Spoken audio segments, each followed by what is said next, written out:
Thank you, Madam Toastmaster and fellow Toastmasters. When I was 13, in the summer of 1976, I climbed a mountain. And my technology is not working. Can I just turn it on for you? There we go. Yeah. I climbed a mountain.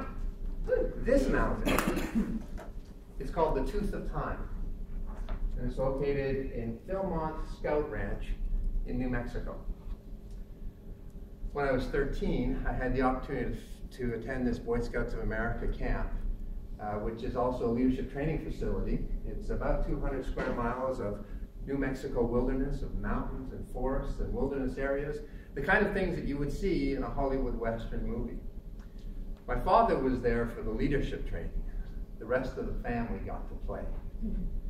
And as a 13-year-old boy, I had the opportunity to join about 40 other boys at a remote area away from the main base camp at a place that we called Rocky Mountain Scout Camp. Now, our adventures for the week were to prepare us for the end of the week to climb this mountain and to camp at the top overnight. Now, we began our adventure by busing out to the Rocky Mountain Scout Camp, and when we got there, we were divided up into patrols, which is what happens in Scouts. And so I was with about 10 other boys. And our first assignment as patrols, once we got settled into our campsite, which was comprised of military-style tents and a cooking area, which was basically an iron box that would be our wood stove for cooking, and a wooden box that contained our cooking equipment. Well, it was in that kitchen environment where I got my first leadership lesson. You see, as we gathered together, the afternoon was getting long and we were getting hungry. And we were given instructions to go to the quartermaster's shack to get our provisions for the evening meal.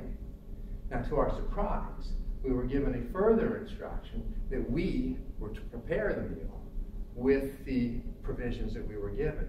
And in addition, once the meal was prepared, we were to invite one of the scout leaders, one assigned to each patrol, but invite that scout leader in a very formal way to join us for dinner. And it was supposed to be ready by 6 o'clock.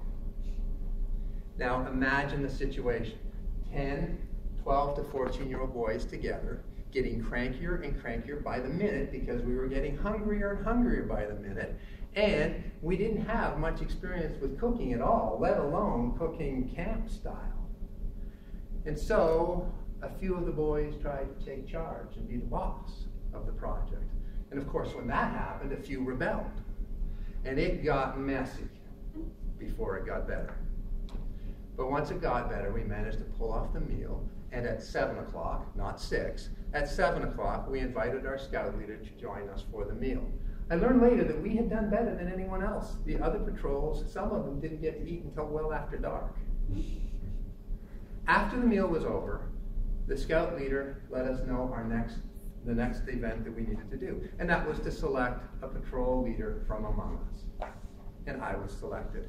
Now, it could have been that I was the only Canadian scout there, and my dark green scout shirt, which was the scout shirt of my era, stood out against the khaki-colored scout shirts of my American brothers in the scout patrol.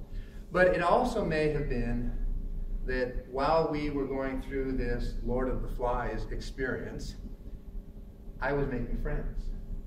I was contributing work. I was taking direction. I was building relationships. And what I learned from that experience is that leadership is developed through relationships of trust. My next leadership experience happened on the way up the mountain. We set out early on the Friday morning because it's New Mexico in July, it gets hot. Now, as you can see from the picture, much of the mountain is covered in forest, and as the heat of the day was beginning to rise, we got into the shelter of the trees. I, as a patrol leader, believed it was my responsibility to lead my troops from the front. And as we crossed the valley, which was mostly level, I was able to keep the pace out in front. But as we began our ascent up the mountain, I began to fall behind. And by lunchtime, about halfway up, I was halfway back. And by the time we got to the top, I was one of the last to summit. But I learned from that experience that leaders don't have to be the best at everything. In fact, you can't. There's no possible way. Others of my buddies were much fitter for mountain climbing than I was. And there was nothing that I could do to be better than them. My leadership role was to embrace their strength and support it. The next leadership lesson I learned was delegation. And I learned that at the top of the mountain. As we began to prepare our evening meal, the scout leader who came to supervise was surprised to discover, as I pulled out the heavy cooking pot from my pack, and all of our kitchen tools, and most of our heavy foodstuffs, I had carried most of the patrol's load up the mountain. He said to me, "No wonder you fell behind." And then he asked, "Why did you carry all of this? Why didn't you share the burden?" And I said with a shrug, "I had space in my pack." But really what I think was going on in my mind is that as a leader, I was responsible to make the burdens lighter for other people.